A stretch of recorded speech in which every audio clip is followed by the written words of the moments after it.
Good morning, friends. It's time for Bible and coffee. I've got my coffee cup. All right, let's get started. It's day 171, June 20th. And today we're going to go through 2 Kings chapter 13, verses 12 through 13, chapter 14, verses 14 through 15, verse 5, 2 Chronicles chapter 25, through chapter 26, verse 21, and we're going to start Jonah chapters 1 through 4. All right, let's just get to it. We've got a lot to cover today. All right, first up is Amaziah rules in Judah, and this is 796 BC. Amaziah, king of Judah, in the second year of Jehoash, son of Jehoahaz, king of Israel, Amaziah, son of Joash, king of Judah, began to reign. He was 25 years old when he became king, and he reigned in Jerusalem 29 years. His mother's name was Jehoadan, and she was from Jerusalem. He did what was right in the eyes of the Lord, but not as his father David had done. In everything, he followed the example of his father Joash. The high places, however, were not removed. The people continued to offer sacrifices and burn incense there. After the kingdom was firmly in his grasp, he executed the officials who had murdered his father the king. Yet he did not put the children of the assassins to death in accordance with what is written in the book of law of Moses, where the Lord commanded, "Parents are not to be put to death for their children, nor children put to death for their parents. Each will die for their own sin." He was the one who defeated 10,000 Edomites in the Valley of Salt and captured Selah in battle, calling it Joktheel, the name it has to this day. Then Amaziah sent messengers to Jehoash, son of Jehoahaz, the son of Jehu, king of Israel, with the challenge, "Come, let us face each other in battle." But Jehoash, king of Israel, replied to Amaziah, king of Judah, "A thistle in Lebanon sent a message to a cedar in Lebanon. Give your daughter to my son in marriage." Then a wild beast in Lebanon came along and trampled the thistle underfoot.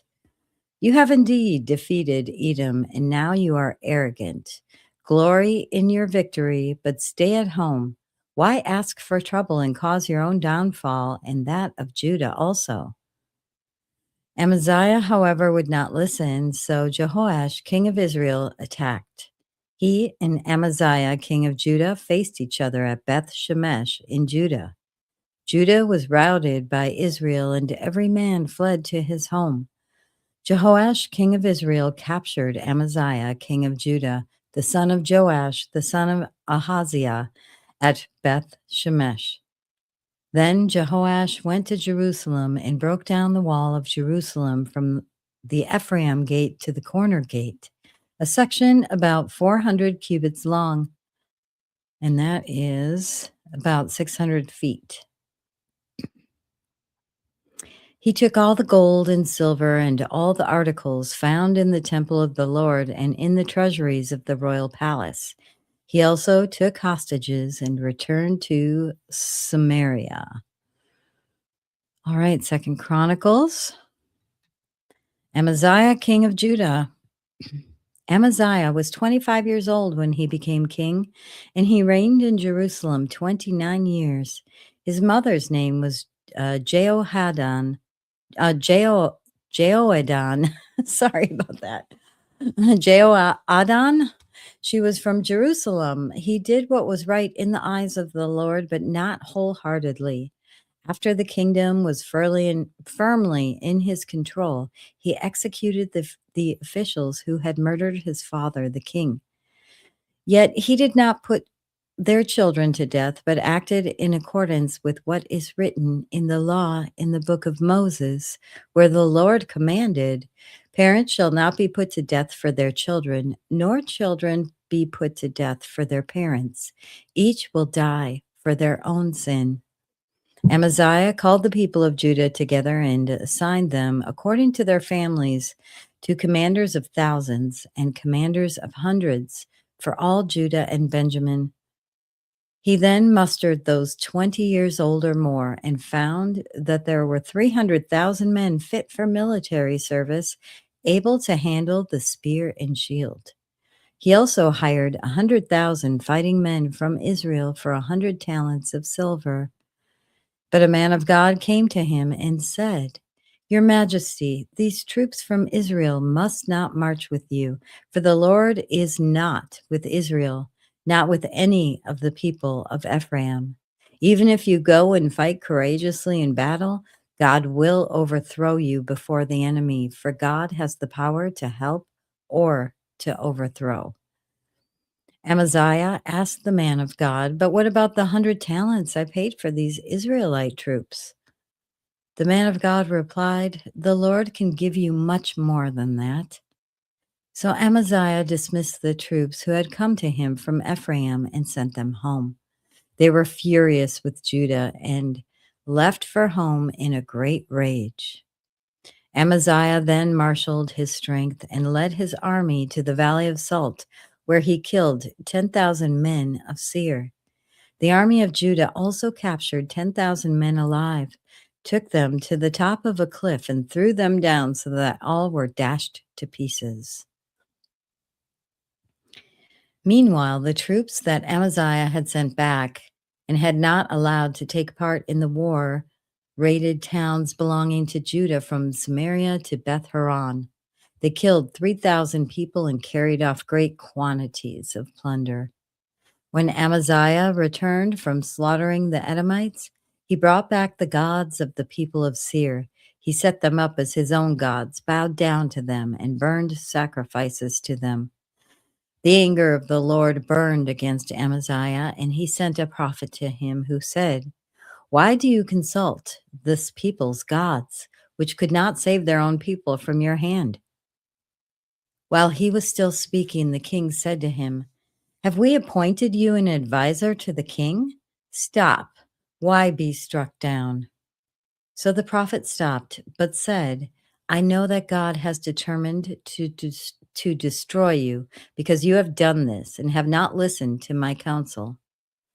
After Amaziah, king of Judah, consulted his advisors, he sent this challenge to Jehoash, son of Jehoahaz, the son of Jehu, king of Israel. "Come, let us face each other in battle." But Jehoash, king of Israel, replied to Amaziah, king of Judah, "A thistle in Lebanon sent a message to a cedar in Lebanon, 'Give your daughter to my son in marriage.' Then a wild beast in Lebanon came along and trampled the thistle underfoot. You say to yourself that you have defeated Edom, and now you are arrogant and proud.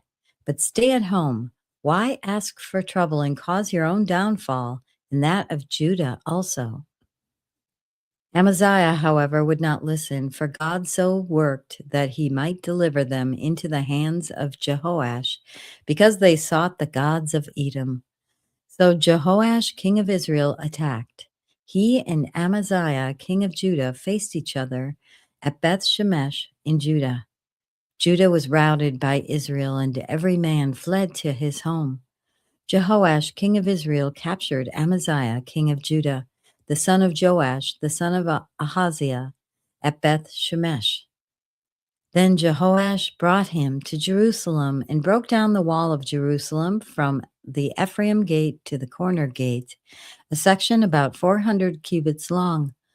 He took all the gold and silver and all the articles found in the temple of God that had been in the care of Obed-Edom, together with the palace treasures and the hostages, and returned to Samaria.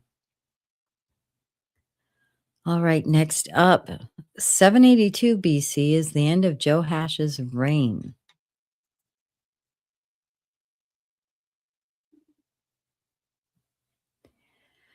As for the other events of the reign of Jehoash, all he did and his achievements, including his war against Amaziah, king of Judah, are they not written in the book of the annals of the kings of Israel? Jehoash rested with his ancestors, and Jeroboam succeeded him on the throne. Jehoash was buried in Samaria with the kings of Israel. As for the other events of the reign of Jehoash, what he did and his achievements, including his war against Amaziah, king of Judah, are they not written in the book of the annals of the kings of Israel? Jehoash rested with his ancestors and was buried in Samaria with the kings of Israel, and Jeroboam, his son, succeeded him as king. Next up, 782 BC, Jeroboam II rules in Israel.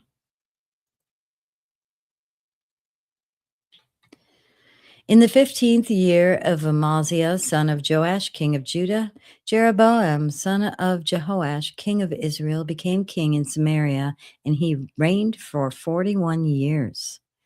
He did evil in the eyes of the Lord and did not turn away from any of the sins of Jeroboam, son of Nebat, which he had caused Israel to commit. He was the one who restored the boundaries of Israel from Lebo Hamath to the Dead Sea, in accordance with the word of the Lord, the God of Israel, spoken through his servant Jonah, son of Amittai, the prophet from Gath Hepher. The Lord had seen how bitterly everyone in Israel, whether slave or free, was suffering.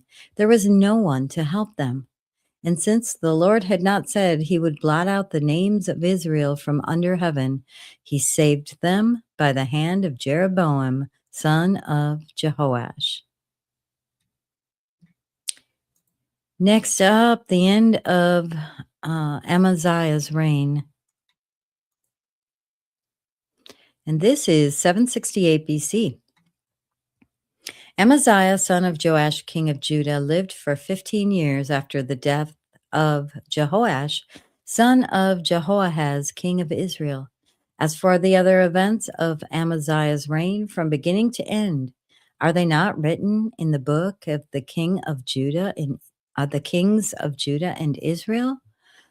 From the time that Amaziah turned away from following the Lord, they conspired against him in Jerusalem, and he fled to Lachish.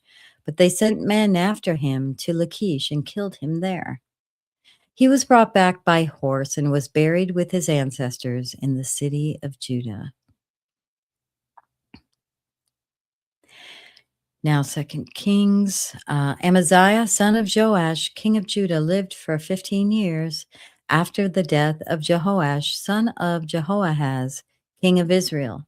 As for the other events of Amaziah's reign, are they not written in the book of the annals of the kings of Judah?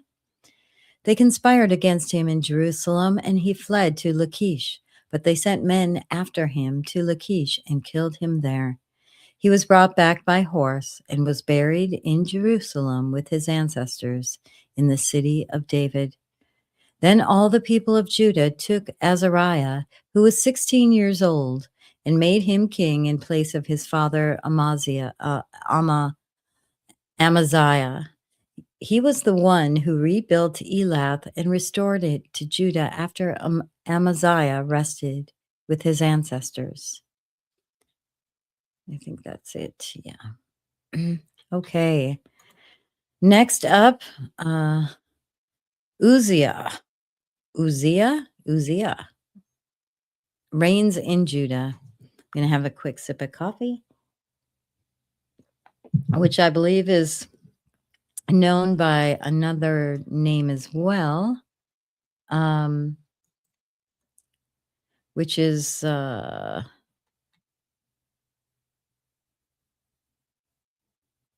Azariah. In the 27th year of Jeroboam, king of Israel, Azariah, so really quick, Azariah is also called Uzziah. So just so we know. In the 27th year of Jeroboam, king of Israel, Azariah, son of Amaziah, king of Judah, began to reign. He was 16 years old when he became king, and he reigned in Jerusalem 52 years. By the way, this is 768 BC. So he reigned in Jerusalem 52 years. His mother's name was Jecoliah. She was from Jerusalem. He did what was right in the eyes of the Lord, just as his father Amaziah had done. The high places, however, were not removed. The people continued to offer sacrifices and burned incense there. The Lord afflicted the king with leprosy until the day he died, and he lived in a separate house. Jotham, the king's son, had charge of the palace and governed the people of the land. All right, now Second Chronicles. Uzziah, king of Judah. Then all the people of Judah took Uzziah, who was 16 years old, and made him king in place of his father Amaziah. He was the one who rebuilt Elath and restored it to Judah after Amaziah rested with his ancestors. Uzziah was 16 years old when he became king, and he reigned in Jerusalem 52 years. His mother's name was Jecoliah. She was from Jerusalem. He did what was right in the eyes of the Lord, just as his father Amaziah had done.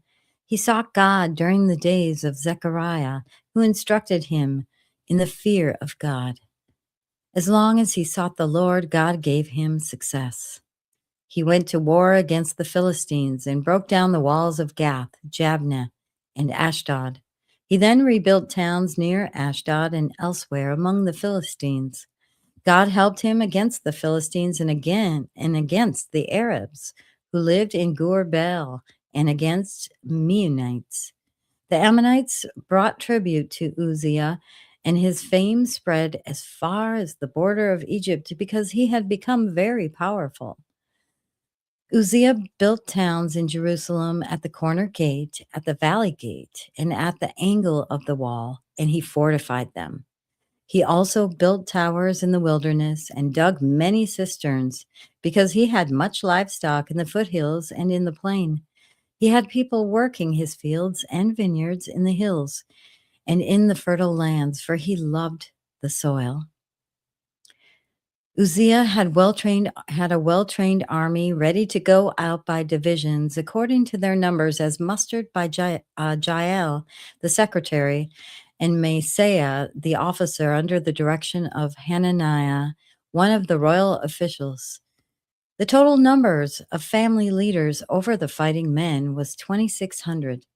Under their command was an army of 300,500 men trained for war, a powerful force to support the king against his enemies.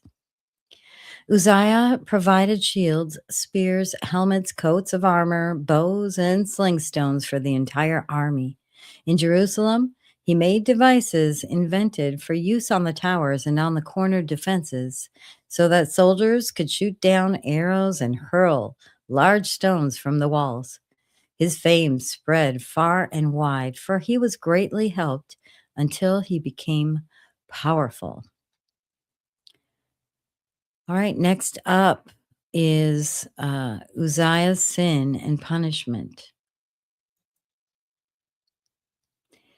But after Uzziah became powerful, his pride led to his downfall. Doesn't that happen to everybody? Their pride leads to their downfall. He was unfaithful to the Lord his God and entered the temple of the Lord to burn incense on the altar of incense. I have a question. Why do they never learn? Why? Why? All right, I'll continue. Azariah the priest, with 80 other courageous priests of the Lord, followed him in. They confronted King Uzziah and said, "It is not right for you, Uzziah, to burn incense to the Lord. That is for the priests, the descendants of Aaron, who have been consecrated to burn incense. Leave the sanctuary, for you have been unfaithful, and you will not be honored by the Lord God." Oh, I see you. Oh, hey, Bonnie. It's so good to see you. Thanks for joining. All right. Uzziah, who had a censer in his hand ready to burn incense, became angry. While he was raging at the priests in their presence before the incense altar in the Lord's temple, leprosy broke out on his forehead. When Azariah, the chief priest, and all the other priests looked at him, they saw that he had leprosy on his forehead, so they hurried him out. Indeed, he himself was eager to leave because the Lord had afflicted him. King Uzziah had leprosy until the day he died. He lived in a separate house, leprous, and banned from the temple of the Lord. Jotham, his son, had charge of the palace and governed the people of the land.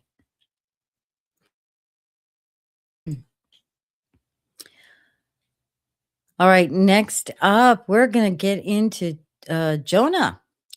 So, Jonah's ministry to Nineveh took place during the reign of Jeroboam II. So, we're going to start with Jonah runs from the Lord. This is 760 BC. Jonah flees from the Lord. The word of the Lord came to Jonah, son of Amittai. Go to the great city of Nineveh and preach against it because its wickedness had come up before me. But Jonah ran away from the Lord and headed for Tarshish. He went down to Joppa, where he found a ship bound for that port. After paying the fare, he went aboard and sailed for Tarshish to flee from the Lord. Then the Lord sent a great wind on the sea, and such a violent storm arose that the ship threatened to break up.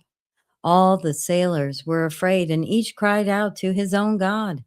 And they threw the cargo into the sea to lighten the ship. But Jonah had gone below deck, where he lay down and fell into a deep sleep. The captain went to him and said, "How can you sleep? Get up and call on your God. Maybe he will take notice of us so that we will not perish." Then the sailors said to each other, "Come, let us cast lots to find out who is responsible for this calamity." They cast lots, and the lot fell on Jonah.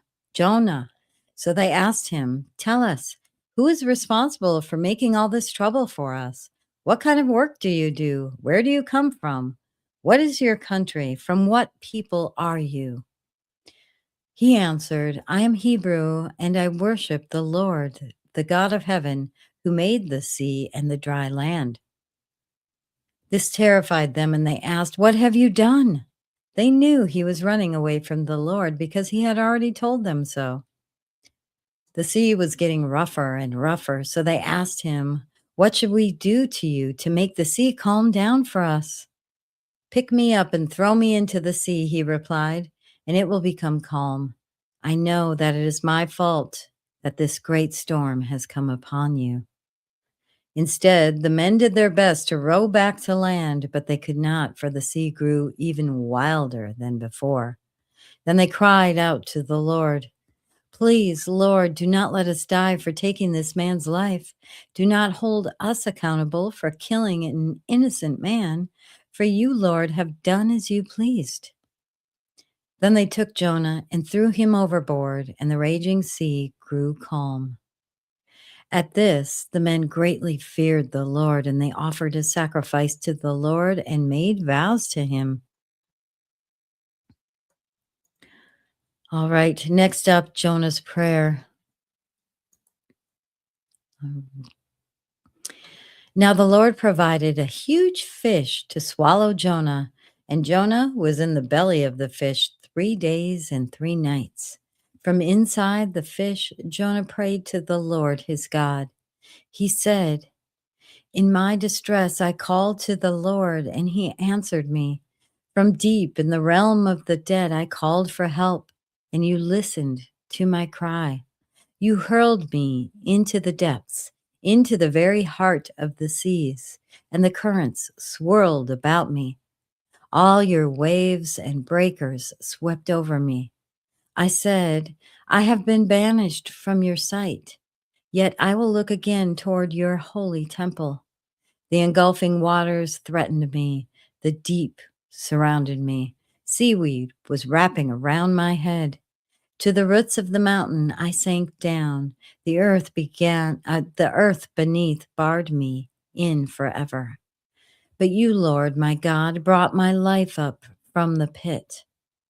When my life was ebbing away, I remembered you, Lord, and my prayer rose to you, to your holy temple.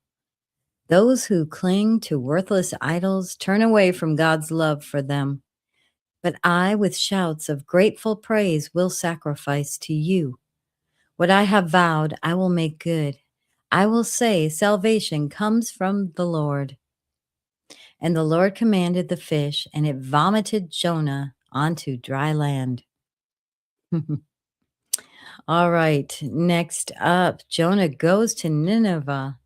Such a cool story, isn't it?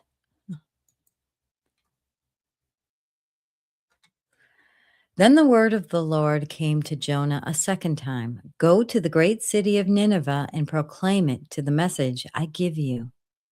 Jonah obeyed the word of the Lord and went to Nineveh. Now, Nineveh was a very large city. It took 3 days to go through it. Jonah began by going a day's journey into the city, proclaiming, "For more days, and Nineveh will be 40 more days, and Nineveh will be overthrown." The Ninevites believed God as a fast was proclaimed, and all of them, from the greatest to the least, put on sackcloth. When Jonah's warning reached the king of Nineveh, he rose from his throne, took off his royal robes, covered himself with sackcloth, and sat down in the dust. This is the proclamation he issued in Nineveh. By the decree of the king and his nobles, do not let people or animals, herds or flocks, taste anything. Do not let them eat or drink, but let people and animals be covered with sackcloth. Let everyone call urgently on God. Let them give up their evil ways and their violence. Who knows? God may yet relent and with compassion turn from his fierce anger so that we will not perish. When God saw what they did and how they turned from their evil ways, he relented and did not bring on them the destruction he had threatened. All right, our final segment of the day, Jonah's anger at the Lord's mercy. Jonah's anger at the Lord's compassion. But to Jonah, this seemed very wrong, and he became angry. He prayed to the Lord, "Isn't this what I said, Lord, when I was still at home? That is what I tried to forestall by fleeing to Tarshish. I knew that you are a gracious and compassionate God, slow to anger and abounding in love, a God who relents from sending calamity. Now, Lord, take away my life, for it is better for me to die than to live." But the Lord replied, "Is it right for you to be angry?" Jonah had gone out and sat down at a place east of the city. There he made himself a shelter, sat in its shade, and waited to see what would happen to the city. Then the Lord God provided a leafy plant and made it grow up over Jonah to give shade for his head to ease his discomfort. And Jonah was very happy about the plant. But at dawn the next day, God provided a worm which chewed the plant so that it withered. When the sun rose, God provided a scorching east wind, and the sun blazed on Jonah's head so that he grew faint. He wanted to die and said, "It would be better for me to die than to live." But God said to Jonah, "Is it right for you to be angry about the plant?" "It is," he said, "and I'm so angry I wish I were dead." But the Lord said, "You have been concerned about this plant, though you did not tend to it or make it grow. It sprang up overnight and died overnight.